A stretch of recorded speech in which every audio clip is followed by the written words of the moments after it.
ജലീൽ പുന്നല്ലൂർ, ഇപ്പോൾ Shri R V Babu സൂചിപ്പിച്ചൊരു കാര്യമുണ്ട്. ജമാഅത്തെ ഇസ്ലാമി നിയന്ത്രിച്ച ഒരു രാഷ്ട്രീയം, ആ തെരഞ്ഞെടുപ്പാണ് കഴിഞ്ഞു പോയത്. ഇത് ഞാൻ വീണ്ടും വീണ്ടും പറയുന്നത്, നിങ്ങൾ ഇത് എത്ര തവണയും ഇല്ല ഇല്ല എന്ന് പറയുമ്പോഴും ഇത് തന്നെയാണ് കേരളത്തിൽ നടന്നിട്ടുള്ളത്. ഈ ജമാഅത്തെ ഇസ്ലാമിയുടെ ജിഹോയാണല്ലോ മീഡിയ വൺ. മീഡിയ വൺ പറഞ്ഞു, ഞങ്ങൾ ഒരു അജണ്ട മുന്നോട്ട് വെച്ചു, ആ അജണ്ടയ്ക്കനുസരിച്ച് കേരളം മുന്നോട്ട് പോയി. ഇടത് വലത് മുന്നണികൾ ആ അജണ്ട പിന്തുടരുന്ന സാഹചര്യം ഉണ്ടായി. നോക്കൂ, ഇപ്പോൾ കോൺഗ്രസിൽ മുഖ്യമന്ത്രി സ്ഥാനത്തെ ചൊല്ലിയുള്ള വലിയ തർക്കം നടന്നിരിക്കുകയാണ്. അവിടെ കൃത്യമായി ജമാഅത്തെ ഇസ്ലാമി ഇറങ്ങിയിരിക്കുകയാണ്. KC വേണുഗോപാലിനെ മുഖ്യമന്ത്രിയാക്കിയാൽ, അത്തരത്തിലൊരു തീരുമാനമുണ്ടായാൽ ജനങ്ങൾ തെരുവിലിറങ്ങും എന്ന് ജമാഅത്തെ ഇസ്ലാമി പറയുകയാണ്. അത് പറഞ്ഞിരിക്കുന്നത് ഷൂറ അംഗവും മീഡിയ വൺ ഡയറക്ടറുമായ ഡോക്ടർ അബ്ദുസലാം അഹമ്മദാണ്. അപ്പോൾ നോക്കൂ, ഈ ജമാഅത്തെ ഇസ്ലാമി എവിടെയെല്ലാം പിടിമുറുക്കുന്നുണ്ട് എന്നുള്ള കാര്യത്തിൽ നിങ്ങൾക്ക് ഒരു തരത്തിലുള്ള തർക്കവും ഉണ്ടാകാൻ വഴിയില്ല. ജമാഅത്തെ ഇസ്ലാമിയുടെ സ്വഭാവം കേരളത്തിലൊന്നും ഇന്ത്യയിൽ മറ്റൊന്നും, കേരളത്തിന് പുറത്ത് മറ്റൊന്നുമല്ല. ജമാഅത്തെ ഇസ്ലാമിയുടെ രാഷ്ട്രീയം എവിടെയായാലും ഒന്ന് തന്നെയാണ്. നമ്മളിപ്പോൾ ഒരു ദൃശ്യം പുറത്തുവിടുകയാണ്. ഫാത്തിമ തെഹ്ലിയയ്ക്ക് അഭിവാദ്യങ്ങൾ അർപ്പിച്ചുകൊണ്ട് ബംഗ്ലാദേശ് ജമാഅത്തെ ഇസ്ലാമി അവർ സന്ദേശം അയച്ചിരിക്കുന്ന ദൃശ്യങ്ങൾ കൂടി നമ്മളൊന്ന് പുറത്തുവിടുകയാണ്. അപ്പോൾ എവിടെ എത്തി നിൽക്കുന്നു കേരള രാഷ്ട്രീയത്തിൻ്റെ പോക്ക് എന്ന് താങ്കൾക്കൊന്ന് പറയാം, ശ്രീ ജലീൽ പുന്നല്ലൂർ.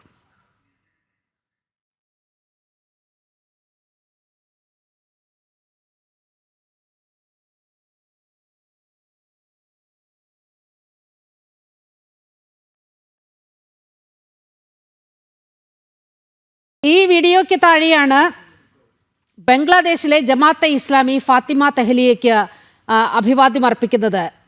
സൈബർ സേവിയർ ബംഗ്ലാദേശ് എന്ന് പറയുന്നത് ജമാഅത്തെ ഇസ്ലാമിയുടെ ഫേസ്ബുക്ക് പേജാണ് ബംഗ്ലാദേശിലെ.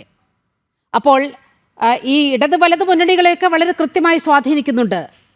നിങ്ങൾ മതാധിപത്യം പുലർത്തുന്ന ഒരു നിയമസഭാ മണ്ഡലത്തിൽ എങ്ങനെയാണ് വോട്ടിംഗ് പാറ്റേൺ രൂപപ്പെട്ടത് എന്നൊക്കെ ഈ 2026 സഭാ തെരഞ്ഞെടുപ്പ് നമ്മളെ കാണിച്ചു തരുന്നുണ്ട്. ശ്രീ ജലീൽ പുന്നല്ലൂർ,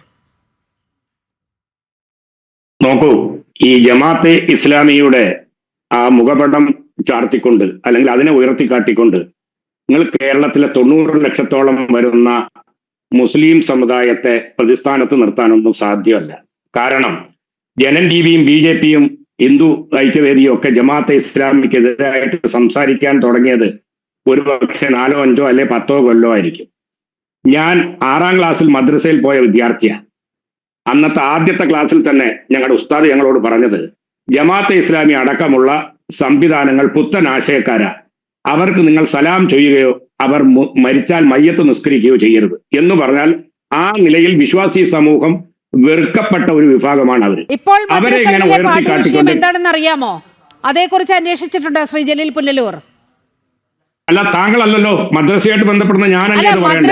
മദ്രസയിലെ പാഠഭാഗങ്ങൾ എന്താണ് എന്നുള്ളത് ജനൻ TV അടക്കം വാർത്ത നൽകിയ ഒരു സാഹചര്യമുണ്ട്. വളരെ കൃത്യമായി അവിടെ മതം പഠിപ്പിക്കുകയാണ്. ഇസ്ലാമിക രാഷ്ട്രത്തിലേക്കുള്ള ചുവടുവയ്പ്പാണ് മദ്രസകളിൽ പഠിപ്പിക്കുന്നത് എന്ന് പറയുന്ന പാഠഭാഗങ്ങൾ ജനം TV തന്നെ ആ വാർത്ത പുറത്തുവിട്ടിട്ടുണ്ട്. അതാരും നിഷേധിക്കുന്ന സാഹചര്യമൊന്നും ഉണ്ടായിട്ടില്ല. അല്ല, അത് നിഷേധിക്കാൻ മുസ്ലിയാക്കന്മാർക്ക് നേരമില്ല. മുസ്ലിയാക്കന്മാർക്ക് വേറെ തൊഴിലായി ഇവിടെ ഉള്ളത്. സമസ്തയും EKയും APയും അതുപോലെ തന്നെ ഉമർ ഫൈസിയും പിന്നെ വേറെ 1-2 പേര് മുസ്ലിയാക്കന്മാർക്ക് അതേ ഉള്ള നേരം. ഇതിനൊന്നും മറുപടി പറയേണ്ടത് ഞങ്ങളെപ്പോലുള്ള ഈ ഒരു വലിയ മതാഭിനിവേശം ഇല്ലാത്ത നിഷ്പക്ഷമായി ചിന്തിക്കുന്ന ആളുകളുടെ ഗതികേടായിട്ട് അതിനെ കാണാവൂ. താങ്കൾ ചോദിച്ച ചോദ്യം വളരെ പ്രസക്തമാണ്.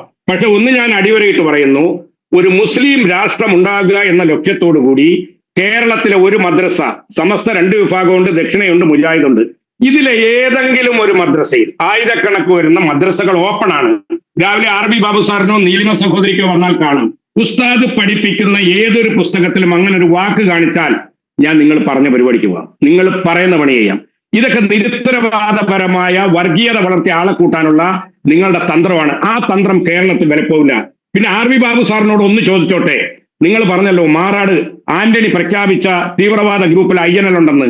മാറാട് പോകട്ടെ, കഴിഞ്ഞ 32 വർഷക്കാലത്തെ ഇന്ത്യ ചരിത്രത്തിൽ ഞാൻ അടക്കമുള്ളവരുടെ പാർട്ടിയായ നാഷണൽ ലീഗിന്റെ ഒരാള് പ്രതി ചേർക്കപ്പെട്ടിട്ടുണ്ട് എന്ന് തെളിയിച്ചാൽ താങ്കൾ പറയുന്ന പണി ഞാൻ ചെയ്യാം. ധൈര്യമുണ്ടോ? വെല്ലുവിളി ഏറ്റെടുക്കാൻ സാധിക്കുമോ? ഈ രാജ്യത്തെ മതനിരപേക്ഷതയ്ക്കും രാജ്യത്തിന്റെ ഐക്യത്തിനും അഖണ്ഡതയ്ക്കും വേണ്ടി സന്ധിയില്ല സമരം ചെയ്തവരുടെ മക്കളാണ് ഞങ്ങൾ. പിന്നെ ഈ പറയപ്പെടുന്ന പോലെ സെൻകുമാർ സാർ പറഞ്ഞതുപോലെ മുസ്ലിം വിഭാഗത്തിൽ ദേശീയ തലത്തിൽ ഒരു ഓർഗനൈസിംഗും ഇല്ല, ഒരു കൂട്ടായ്മയില്ല. പെട്ടിയാട്ടം പിടിക്കുന്നവർ അതിന്റെ പണിക്ക് പോകുന്നു, ഇറച്ചി വെട്ടാൻ പോകുന്നു അതിന്റെ പണിക്ക് പോകുന്നു, പാടത്ത് എടുക്കാൻ പോകുന്നവൻ പോകുന്നു. നിങ്ങളുടെ ഹിന്ദു സമൂഹത്തിൽ BJP അടക്കമുള്ള വരേണ്യവർഗം സാധാരണക്കാരനെ ചൂഷണം ചെയ്തുകൊണ്ട് അധികാരം കൈയാളിക്കൊണ്ട് വളരുകയാണ്. മുസ്ലിം സമുദായത്തിലും ദേശീയ തലത്തിലും സംസ്ഥാന തലത്തിലും അങ്ങനെ കുറെ ആളുകൾ വളരുന്നുണ്ട്. അത് എല്ലാ സമൂഹത്തിലും ഉണ്ട്. പിന്നെ ഒന്നുകൂടി ഞാൻ പറഞ്ഞുതരാം, സെൻകുമാർ സാറേ, നിങ്ങളൊരു DGP ആയിട്ടിരുന്ന മനുഷ്യനാ. ഞങ്ങളുടെയൊക്കെ മനസ്സിലെ ഒരു രാജകുമാരനായി വിലസേണ്ട ആളാണ് നിങ്ങൾ മതനിരപേക്ഷ സമൂഹത്തിന്റെ. നിങ്ങൾ ഇടുങ്ങിയ ചിന്താഗതിയായിട്ട് പോകരുത്. ഇത് കേരളമാണ്. നിങ്ങൾ ഇവിടെ ജാതി തിരിച്ചും മതം തിരിച്ചും എഴുതിക്കൊണ്ടുവന്നല്ലോ. ഡോക്ടർ